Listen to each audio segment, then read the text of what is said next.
are covering this live from the Capitol, and I believe that we will be joined now by Senator Jim Alesi.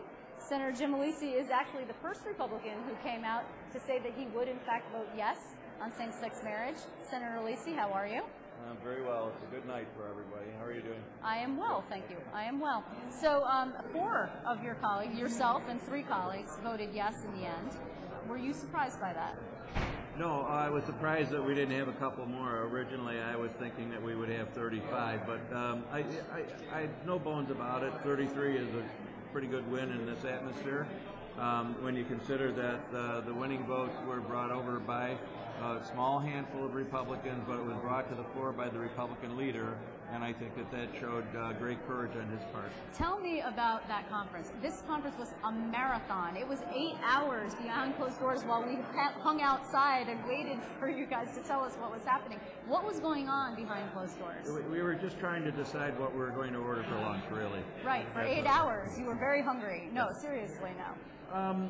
I think that a lot of it centered on just a very small part of what you saw tonight, and that was the academics of this, and Steve Saland and Kemp Hannon and Andy Lanza, 3 very brilliant men that wanted to make sure that we all understood the exemptions and that they would remain intact, and debates ensued from that, and good, healthy debates.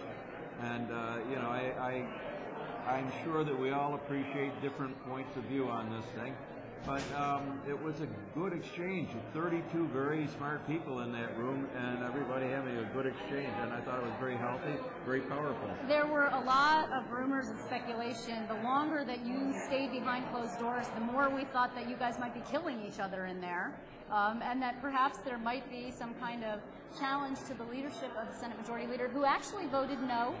And he always had said that he would put it on the floor if, in fact, the majority of the conference wanted it there, and he would let you vote your conscience. Was anybody challenging him in that room? No, not at all. Not at all. In fact, I think we all continue to have the highest regard for our leader. He has brought us here to the majority. He has given us free rein with good guidance and good leadership, but he did leave this up to the conference, and nobody was killing anybody in there. It was just not even a little maiming, a little nudging. It was very, very healthy, and we did this a week ago too. Right. And what I admire about my colleagues in my conference is how articulate they are, how much intelligence collectively there is in that group of people, and you don't get to see that very often. And so this was an opportunity for many hours for people to exchange their points of view in a very reasonable, deliberative way, and it was really fascinating to be there. There have been a lot of talk from the opposition about retribution, political retribution. You are, of course, being called out by State Conservative Party Chairman Mike Long for going back on what he believed was your word when you accepted the Conservative Party line. Are you concerned for your future? You have some new friends. We believe that Brian Elmer and some of the other LGBT advocates will help you. Are you worried? No, I accepted the Conservative Party line, and 2 years ago, as you know, I voted no for the political reasons that we talked about. If there is some confusion as to what I said I would do or wouldn't do when I accepted the Conservative Party line, you know, that confusion will remain. I was very clear when I ran for office that I would be open-minded about this issue. And I think that clarity had to have been received and perceived by everybody that was either for me or against me. So the more important issue here is that I think that New York State has done the right thing by its its residents, and I think that by and large I've done the right thing by my constituents. Did you see Governor Andrew Cuomo when he came into the chamber? Did he speak to you personally? Yes. What did he say? He said, "Tutto bene," and everything is well. Everything is good. And he thanked me, and I thanked him. And I think we'll be seeing each other in just a little bit downstairs. Is he going to have an event? Is he going to be speaking to folks downstairs? Well, if you're asking me that, I guess you didn't know that, so maybe I shouldn't have said anything. I did not know, but okay. now I do. I don't. You know, I'm sure that there will be a lot of people wandering around tonight.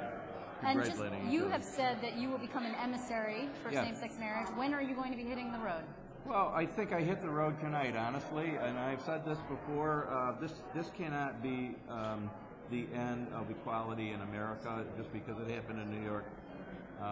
And you know, some of my colleagues know that I generally like to take a light approach to things. It doesn't mean that I can't focus on things. I'm very focused on this, and because it's coming from my heart, I'm very energized. And I just don't believe that you can have equality in New York and not equality in Ohio or Texas or some other place. This is the freest land in the world. If you cannot extend equality to everybody, then you'll never be free. And so the whole thrust is equality and freedom. Well, Senator Jim Alesi, a no vote in 09, now a yes, the first Republican yes. Thank you very much for joining us. It's good to see you. Thank you. All right, Liz. Be well. Good luck to you.